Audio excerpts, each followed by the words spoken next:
How to charter a vessel. From inquiry to fixture. In today's episode, we'll be breaking down how to charter a vessel from the first inquiry all the way to the fixture stage. This guide is designed to help young shipping operators, brokers, and logistics professionals understand how vessel chartering really works and the documentation involved. Step 1. Inquiry. Every chartering process begins with an inquiry. This is when a charterer expresses interest in finding a vessel to move a specific cargo from one port to another. The inquiry usually includes key details like cargo type, quantity, load and discharge ports, laycan, loading window, and special requirements. For example, 20,000 metric tons of PMS from Lagos to Port Harcourt, Laken 15 to 18 October. A good broker or operator ensures the inquiry is complete and accurate before sharing it with potential ship owners. Step 2. Offer and counteroffer. Once the ship owner receives the inquiry, they respond with an offer. The offer will include the vessel's name, capacity, DWT, current position, freight rate, and any conditions. For example, MTC Challenger, 25,000 DWT, available Lagos, freight rate $22 per metric ton.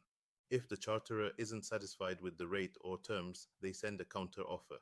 This back and forth continues until both parties reach a common ground. It's a negotiation phase where experience, timing, and communication make all the difference. Step 3. Negotiation and recap. After both sides agree on the major commercial terms, freight rate, laycan, demurrage rate, and cargo quantity, the broker sends a recap email summarizing all agreed points. This is called the fixture recap or charter recap. It's not yet the final contract, but it serves as a binding agreement pending the issuance of the charter party. Accuracy here is critical. Any mistake in the recap could cause disputes later. Step 4. Fixture note and documentation. Once both parties confirm the recap, the formal fixture note or charter party (CP) is prepared. The charter party is the main legal document that outlines the rights, responsibilities, and obligations of both the owner and the charterer. Common charter party forms include the GENCON for general cargo, SHELLTIME for tankers, and ASBATANKVOY for liquid cargoes. Supporting documents like the Q88 vessel questionnaire,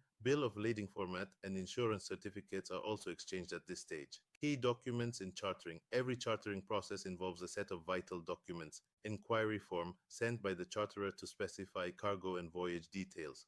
Offer sheet, response from owner or broker showing vessel details and freight rate. Fixture recap, summary of agreed commercial terms.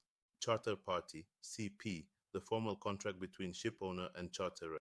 Q88, vessel specification questionnaire used especially for tankers. Conclusion. Chartering a vessel is both an art and a process. From the initial inquiry to the final fixture, each step requires attention to detail, good communication, and a clear understanding of the documents involved. For young operators, mastering these steps is key to building credibility and success in the maritime industry. Follow CMAYER's digital hub for more maritime training, chartering insights, and digital operations guides. Copyright 2025 CMAYERS, Maritime, www.cmayers.com, info@cmayers.com.